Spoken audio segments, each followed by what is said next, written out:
bibili tayo ng pangsungkit sa niyog. Magkukupra kami ni Janjan eh. Merong 6 na puno ng niyog doon sa loob ng compound. Kukuprahin namin dito. Ito, meron. Tapos na dito. Ito yung mga itak eh, mga patalim. Oh, Fer. Ang laga oh. Kaibigan natin, taga Dulangan ka, di ba? Dulangan, pamilyar yung mukha eh. Dito kami bumili ng itak dati, no? Ang pagsungkit sa lubitan eh, nga daw kawot ba lang mo na, oo. Oo, amo na. Magkano to? Ang mahal naman. 650 daw to, 650. So ito sa kapilko to ginagamit. Hindi to pwede gamitin ng iliko. Pwede din. Eh, nasa ruwas tayo eh, di kapilko. Pag nasa iliko. Kala ko pang kapilko lang eh, hindi pwede pang iliko eh. Taos man mo. Oh. Anong last price nito? Yung income natin nasa 1,000 lang naman. Kalahati, yung pupunta sa atin 500, lugi pa tayo. Hindi pa tayo naka-income, gasto na. Sisingilin natin si Butsoy mamaya, siyang gagamit ito eh. O, alis na tayo. Pwede makakadaan dito. O, sige. Thank you. Labas na tayo ng bahay. Sisingilin natin si Butsoy nito, 600 pesos to. Pag buenas na magka-income ka ng 1,000 doon, 500. Hatian eh. Yung kay tatay 500, yung sa amin 500. So yung 500, hatiin namin tatlo ni Janjan sa ni Butsoy. Kahit buho pa yung 500 na mapunta sa akin, kulang pa sa presyo nito. Oh, 100 to eh. Uwi na tayo. Susurpresahin natin si Butsoy. Ito yung matagal na pinapangarap sa buhay eh. Na magkaroon ng ganito. Ayun, pili na to. O, pili.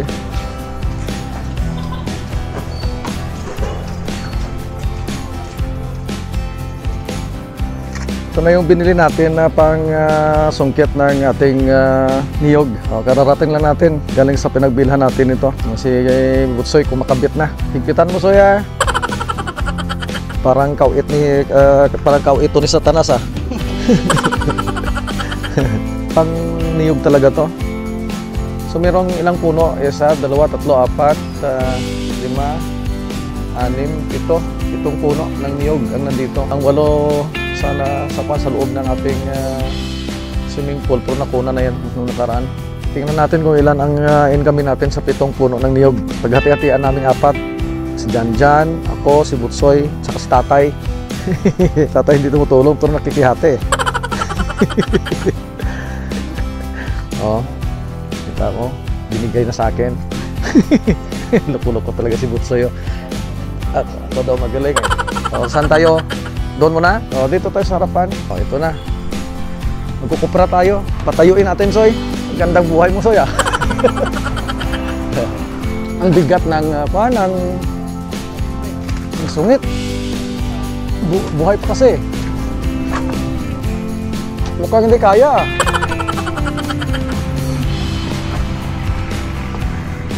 Palpak to ah.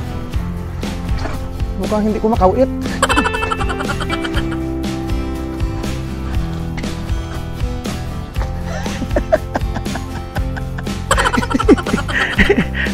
Tawa ka lang, Soya. Oo. Dumidikyas siya. Nagsaslide siya. Oo. Ang mahal nito, 600 to. Hindi. Ano ba ito, Soy? Madulas. Saka makati ito. Hindi naman nilinisan ni Butsoy eh. O, ikaw naman. Pagod ako. Yan. Oops. Nakapagod. Oo. Nagsaslide so kasi madulas. Dapat yung nakakorb sa talaga na ganun. Mukhang palpak yung mga gawa nila. Oo. Oo, diba?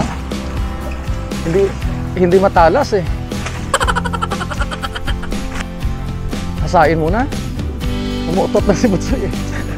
Sa kakahila.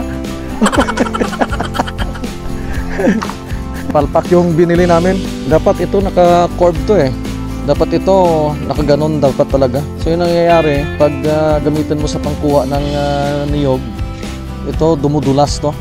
Nagsa-slide lang siya. So hindi mapuputol yung baragubay ng niyog. So ginawa ni Butsoy, pababagahin daw to. At saka ipayuko, mamasuhin para yumuko siya, para gumanon siya. Kahit pa paano pwede na siya makahawak sa mabuti sa niyog. Ititingnan natin yung gagana to. Palpak yung gawa ng mga nagagawa nito. 600 to 600, ganito yung gawa oh. Wala naman tayong alam sa ganito, pero kung iisipin mo lang, paano to kakapit ang mabuti pag ganito? Dapat nakaganon siya eh. Nakaganon siya oh. Yung lulutuin sana dito, yan oh, bangus. Oh, ito lang inuna. Pababagahin daw ng todo para madaling iyuko. Ayun ako. Sige, mamaya titingnan natin kung ano. Nahanapan na ng paraan ni Butsoy. Subukan niya na okay na daw. Tingnan natin. Yumuko sa ng konti, no? Konti lang yung niyuko niya. Hirap kasing baguhin yung gawa ng iba eh. Saka hindi tayo panday eh. Hindi maganda yung kapit. Oh, yun. Okay. Nag-okay ng konti ah. Ang bigat-bigat kasi. Buhay kasi to eh. Pero papatay ito, magaan to. Wala pa tayo ng matandang buko, niyog. Wala na. Ito lang yung nakuha namin. Ito kan pa to oh. Ito isa oh. Pwede pa to. Oh.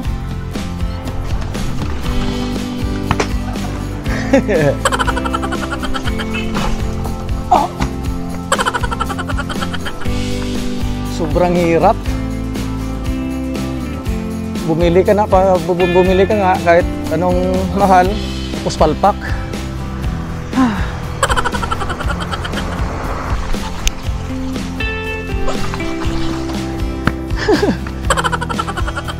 Ayos, nakadulawang puno pa lang kami.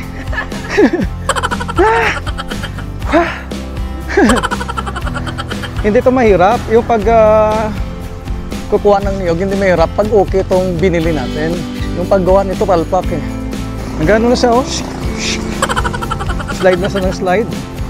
Bagsak na eh.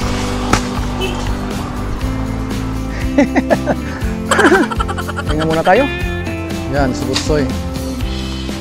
Umpisa na siyang magkuha ng niyog. Ito yung pangatlong puno. Nagpananghalian pa kami. Kumain pa kami. Yan. Butsoy. Yan ang niyog. Mahirap. Mahirapan yung pagkuha kasi makapal yung bunga. Yung dahon makapal. Hindi makakita eh. Maraming bunga. Sobrang dami. Oh, yan na. Yan na. Isang buwig ng niyog. Yan. Si Butsoy nababanat muna. Galing na si Butsoy. Ako nagturo sa kanya eh. Yun. Bagsak. Galing ni Butsoy ah. Galing mo na Soy ah.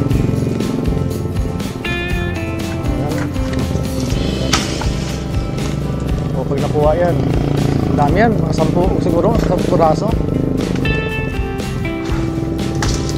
Oops. Baka talsikan tayo dito. Yan. Ayos. Mga ilan pa? Meron pa? Pag tatlong puno pa lang to para mawala na kami ng bait. Yan. Mababa lang to. So hindi mahirap. Hindi pahirapan yung pagkuha pag mababa. Nakadalawang ano yan? Buwig. Yan o, ang dami. Sobrang dami. Dito na to sa loob ng compound namin, sa Dulangan. Tanim to ni tatay. Maraming pala kasi nangangagat. mahirap nang magkuha ng niyog, kakagatin ka pa ng pala, mas lalong nabubuyisit ka. Oh. Yan na. Bagsak. Dandahan, baka Ito yung problema sa mga kumpanya na kung ano mga kumpanya to, yung mga wire nila, kahit saan lang ilagay. Diba? Mayroon na tayong bagong batas, anti-spaghetti law. Yung mga wire na nakakabit na hindi maganda yung paglagay, dapat pinalize yung company. Anong yun? So, yan. Tapos na, wala na soy. Ito lahat-lahat yung nakuha natin sa punong to. Yan ang dami. Nasa 50 siguro. Sa 4 na puno ang mayroon dito, siguro mga sa 200. Mahigit 50 yung isa eh. Yan oh. Yan, mahigit 50 yan. Yan. Oh, dito sa kabila, ito yung isang puno oh. Ito yung nakuha namin, mahigit 50 din yan. Oh. Yung isang puno ito, nasa 50 din to. Yan. Oh, dito sa kabila, ito yung unang puno kanina na pinuunan namin. Yan oh. Ito siya. Ito yung nakuha natin, nasa 50 din to. So ito yung pinaka mababa. Ito yung dwarf coconut na maraming bunga noon. Ngunit nung nag-summer, hindi maganda yung pamunga niya. Mapakuha natin to. I-include na natin to sa ating kupra. Dali na natin to. Yan. Ito. May laman kaya to. Ito. May laman soy. Kunin na to. Yan, kunin na yan.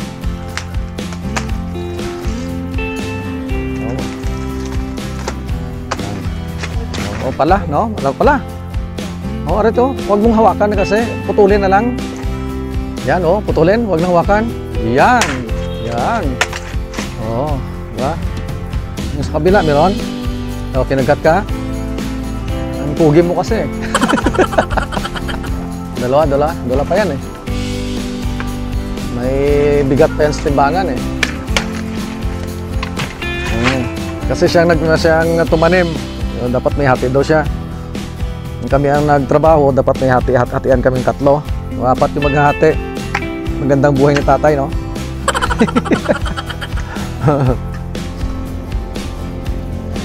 So dapat oh, ganun dapat oh. At saka dito mo putulin. Yan. Kung doon mo puputulin, iisa-isahin mo itatapon to. Delay ang trabaho soy. Daw pala.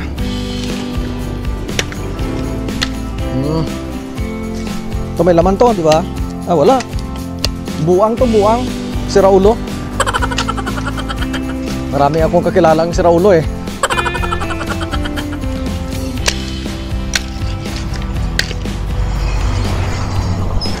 Pala yung halit eh, pala eh. Marami pala oh, tingnan mo dyan oh. Sakit. Mahilig pa sa mga pugi itong mga pala na to. Dami oh. 4 ka puno. Pang-5 doon sa dwarf na nakuna namin ng 3 yata, 4. Ito dwarf din to pero marami.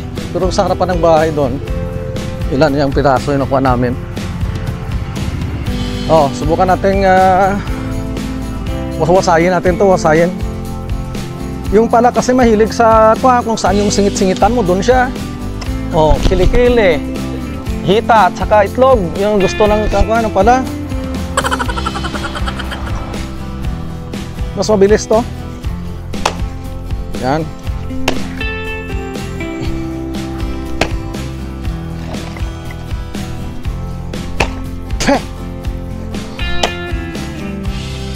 Wala na sa butsoy ah. Dikyas.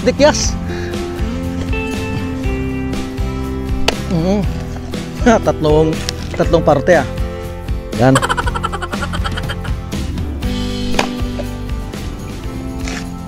Yan. Dapat ganun yung plus yung posisyon.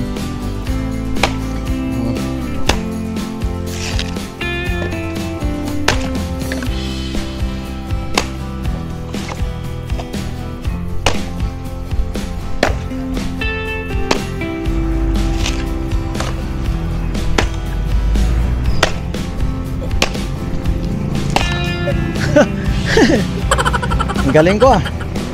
Di ba guys, ang galing ko. Sana si Butsoy. Soy, itong gawin mo sa'yo, ganituhin mo. Ilagay mo sa tamang posisyon. Na. Lubanatan ko. Ganituhin mo. Yan. Baliktad. Dito dapat nakarap oh. Yan. Tulad dito. Mahirap naman tuturuan matandang to.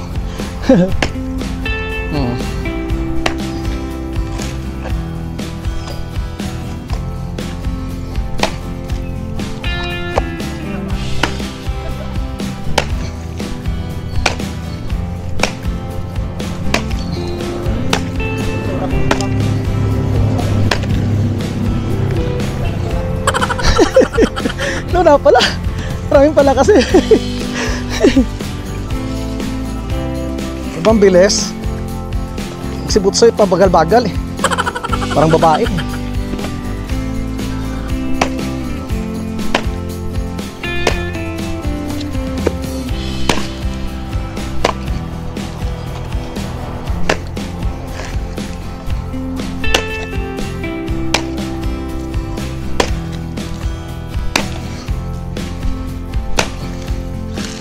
Yun. Ha. Pagod ako. O, ikaw naman, Soy. Doon. Kayo na mag-judge, guys, ha? Kung sino mas magaling sa amin. O, sige. Yung matanda o yung bata? Ahay. Ahay. Ahay. Yep. Ahay. Eh? Why?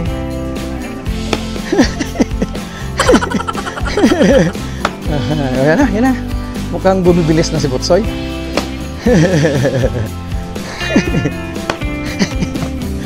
Yan, yan. Magaling si Butsoy. Magaling siya magpa-cute.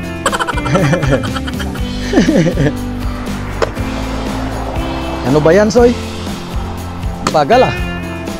Yan, buwang yan. Mabaho, baho. Baho.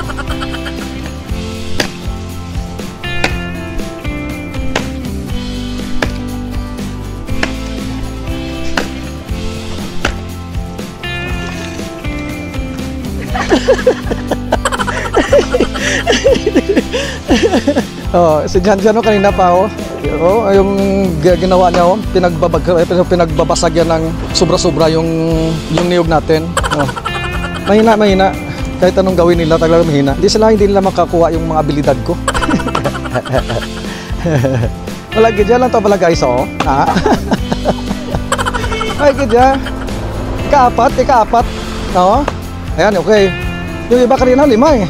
Kaya bagsak yung niyog. 5 sa banataan. Dunot ang niyog. Ay, kita mo na oh. Ay, emak mo na. Sa sinayan, nakalima na putani sinaw. Kakarga natin yung mga binasag natin na niyog dito kay Ador.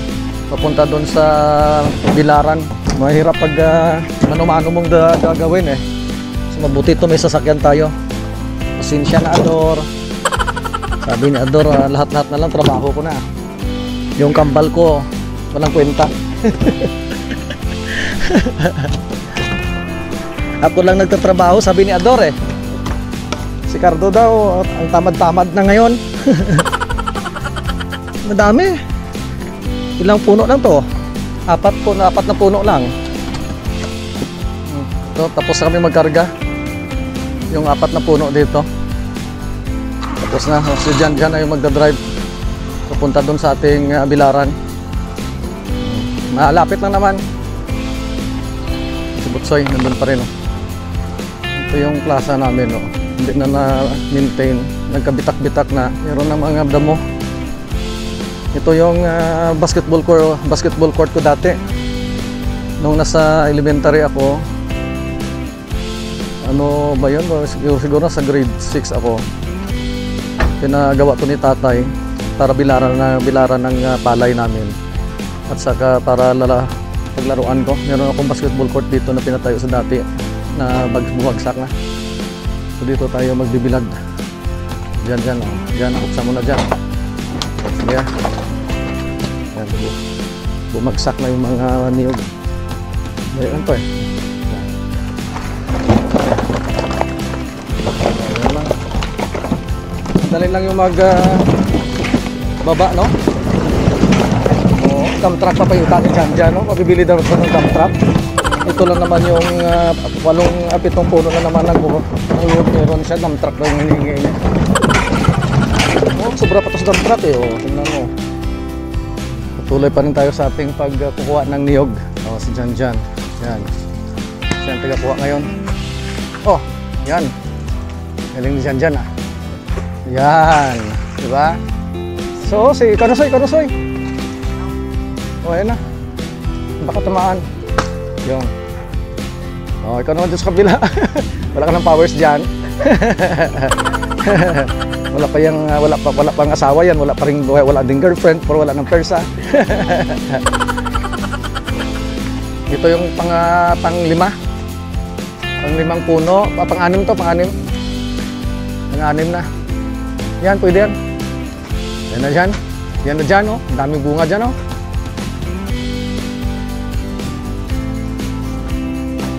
Ay, na yan. Dito ka na. Dito ka pumutol sa kabila. O, sige. Yan. Alright. Ahay, gaslide gitu ya. Talpak. Hindi magandang pagkagawa nila ng panungkit ng niyog. Hilahin mo. Hilahin mo, butsoy. Yan. So, yan. Oh, sus. Ang galing ah. Ang galing ang tibay ng halayan ni Butsoy, oh. Yung isa pang gata na lang daw. Yan, pwede yan. Last. Ito yung pang-6. So, may isa pa. So, dito tayo sa kabila. Last. Dwarf po dyan, dwarf. Ito, isa. 2, 3. 3 buwig yata. 3, 4. Yan. Oh. Yan. Last na yan.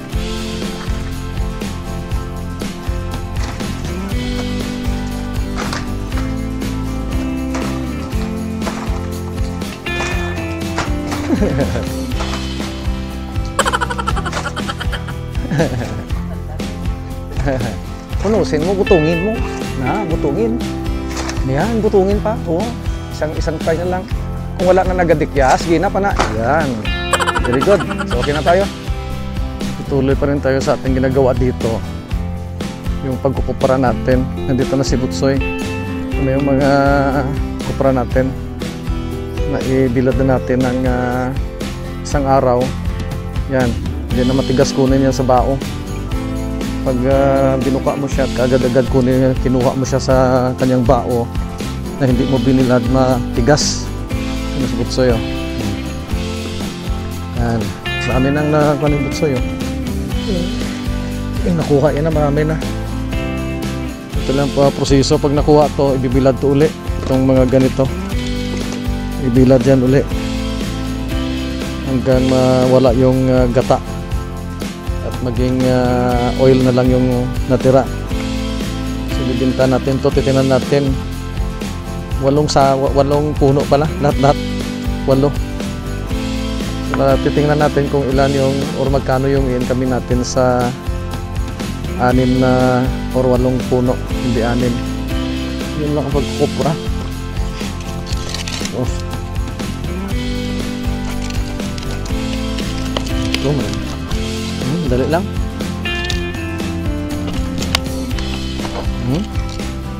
Buo. Yan. Hindi kaya marunong. Ibutsoy ni ko ang kaiman. Maliit pa tayo. Ito na yung ginagawa natin eh.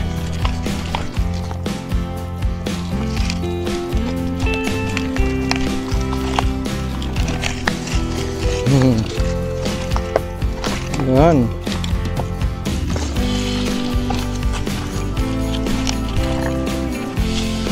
Ang liit-liit ng mga niyog dito.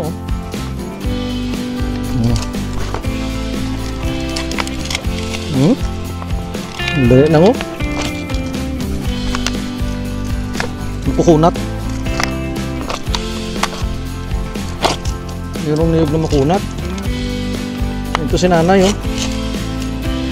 Kunan mo si nanay. Bagong opera yun sa mata, eh. Tulong ka, nay. Nabulig ka? Luminaw yung mata, napiktuhan yung pandinig. 8 puno ng niyog dito sa compound. Nasa 25 pesos yung kilo ngayon. Mas tumaas ng konti. Oo. Sila nang tatapos nito ni Butsoy. May pupuntahan din ako, eh. Sila na magbibenta nito. Sila na mag-BBOF TV muna. One eternity later. Yan na, wala ngayon dito si BOF TV. Tayo muna yung mag-BOF TV.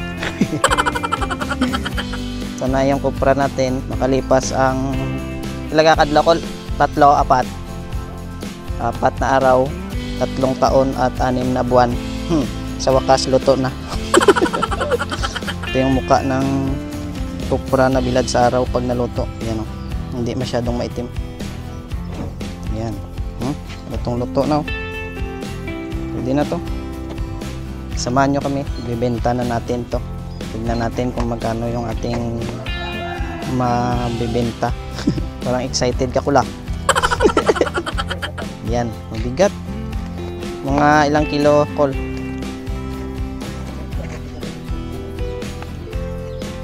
Hindi niya daw sure kung aabot ng 80 kilos. Tara na. Alis na kami.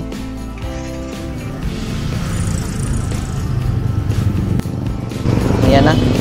Dito na tayo sa tagapagbili ng kupra. Ito yung 7 puno lang. Tignan natin kung ilang kilo. Boss, magandang tanghali. Nagbablog kami. Tignan natin kung magkano, kung ilang kilo. Yan o. Daming kupra.